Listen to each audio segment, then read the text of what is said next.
Hello, welcome to నియస్వి channel. ఈరోజు ఏ రెసిపీ చూద్దామంటే ఎండి రొయ్యలు గోంగూర పచ్చడి. ఎండు రొయ్యలు వేసి గోంగూర పచ్చడి ఎలా చేయాలని చూద్దాం రండి. నేను 100 గ్రాము ఎండి రొయ్యలు తీసుకున్నాను.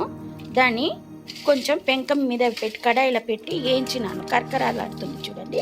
వేయించిన తర్వాత దీన్ని తలకాయి తోకలు ఇట్లా తీస్తే ఇలా వచ్చేస్తుందండి. తలకాయ ఇవన్నీ కాలు ఇవన్నీ తీసేస్తే ఇలా వస్తుంది. ఇలా తయారు చేసి పెట్టుకోవాలి అన్నీ. చూడండి, ఇలా తలకాయ తీసేసేయాల, ఇలా తోకలు తీసేస్తే ఇలా వస్తుందండి. ఇలా అన్నీ క్లీన్ చేసి పెట్టుకోవాలి. క్లీన్ చేసి పెట్టుకున్న తర్వాత మళ్ళీ ఎలా చేద్దాం చూద్దాం రండి. చూడండి, ఇవి తలకాయ అవన్నీ తీసేసినాము. ఇవి తీసేసి పొట్టు అన్నీ తీసేసి ఇది పడేసాం. ఇప్పుడు ఇవి మంచి ఒలిసి చూడండి, మంచి ముట్టెంలాగా వచ్చింది చూడండి రొయ్యలు. ఇవి ఇట్లా నీళ్ళలో వేసుకొని 2-3 సారి బాగా కడిగి పెట్టుకుంటాము. ఇది బాగా కడిగి పెట్టుకున్నాము. ఇప్పుడు తాలింపు వేస్తాము. ఫస్ట్ కడాయి పెట్టుకొని నూనె వేసుకుంటాము.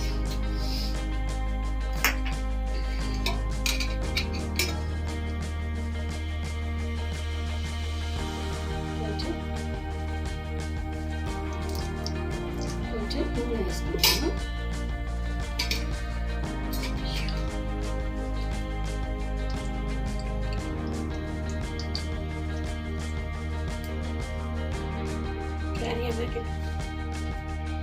నూనె మంచిగా కాగిన తర్వాత కొంచెం సోంపు జీలకర్ర తాలింపు వేసాం. సోంపు జీలకర్ర తాలింపు వేస్తాం. తాలింపు వేసిన తర్వాత కొంచెం కరివేపాకు కూడా వేస్తాం.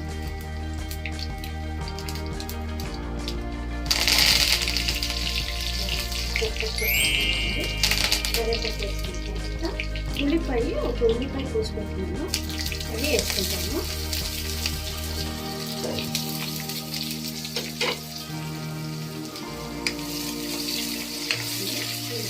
మంచి ఏగనిపించాలి. మంచి ఏగిన తర్వాత దీనిలో 1 స్పూను అల్లం వెల్లిగడ్డ మసాలా వేసుకుంటాము. 1 స్పూన్ కొంచెము అల్లం వెల్లిగడ్డ మసాలా వేసుకుంటాము. వేసుకొని బాగా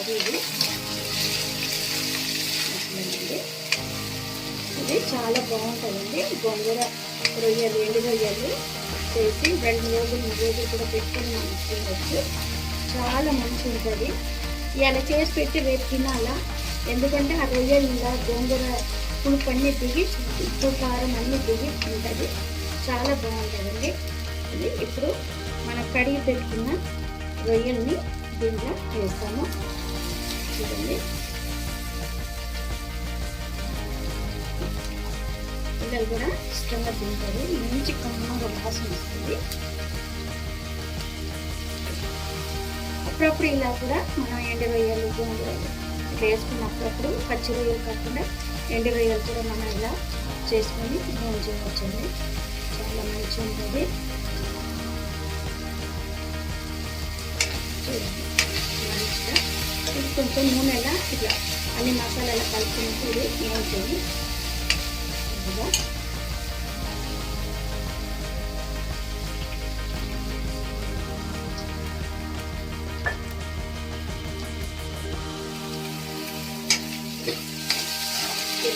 మంచిగా ఉల్లిపాయ అన్నీ బాగా దగ్గర ఉంటుందండి. ఈ రొయ్యలు కూడా బాగా కొంచెం ఎందుకంటే ముందే మనం వేయించి పెట్టుకున్నాము. అది కొంచెం ఉడికిపోయి ఉంటుంది. దానివల్ల కొంచెం ఉడికితే చాలండి, చాలా బాగుంటుంది. కొంచెం పసుపు వేసుకుందాం.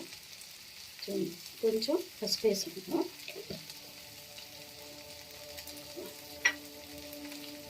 కారం వేసుకున్నాము. నేను గోంగూరలో పచ్చిమిరపకాయ కారం ఉండే వల్ల కొంచెం కారం వేసుకున్నాము. మనం రొయ్యలకి కావాల్సిన కారం మాత్రం మనం వేసుకున్నాము. చూడండి ఎంత మంచిగా వస్తుందండి.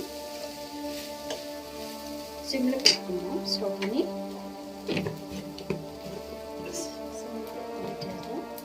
కావాల్సిన ఉప్పు వేసుకున్నాం. కొంచెం మన గోంగూరలో కూడా ఉప్పు వేసుకున్నాము. దానివల్ల ఇలా కొంచెం ఉప్పు వేసుకున్నాము. వేసుకొని ఇది బాగా ఇట్లా సిమ్లో పెట్టి మంచిగా ఉడకనండి. ఇది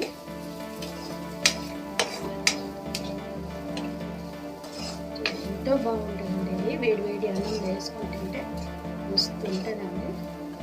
పిల్లలందరికీ చాలా ఇష్టము. బాబుకైతే ఇంకా ఎక్కువ ఇష్టం ఉంటుంది. చూడండి ఇట్లా మంచిగా ఒక 2 మినిట్స్ పెడతాను. 2 మినిట్స్లో ఇట్లా మంచిగా ఉడికిపోతుంది. చూడండి ఏదైనా నీళ్ళలో నానబెట్టి కొంచెం మనం కడిగిన వల్ల అది నానిపోయి కూడా ఉంటుంది. చూడండి ఇట్లా వస్తుంది. చూడండి ఇట్లా ఉడికిపోయి ఉంటుంది. ఇప్పుడు దీంట్లో కొంచెము వాటర్ తీసుకున్నాము. కొంచెంగా వాటర్ తీసి వేసుకున్నాము. ఏదైనా గోంగూర పచ్చడి వేయాలి కదా, దానికోసం దీన్ని కొంచెం వేసుకొని ఒకసారి బాగా వేసుకోండి. రెడ్ కలర్లో బాగా వచ్చింది. చూడండి మంచిగా ఒకసారి ఇట్లా మంచిగా ఉడుకుని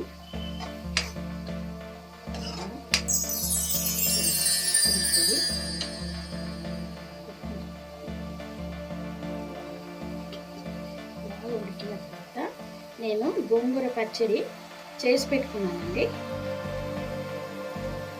పచ్చిమిరపకాయలు, ఎల్లిగడ్డ, ఉల్లిపాయలు ఇవన్నీ వేసి, ఎల్లిగడ్డ ఇవన్నీ వేసి నూనెలో వేయించి నూరి పెట్టుకున్నాను. అది ఒక 2-3 స్పూన్లు దీన్ని వేస్తానండి. చూడండి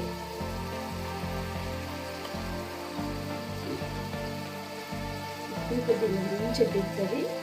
చాలా బాగుంటుంది. చాలా చెయ్యి పెట్టుకున్నాము.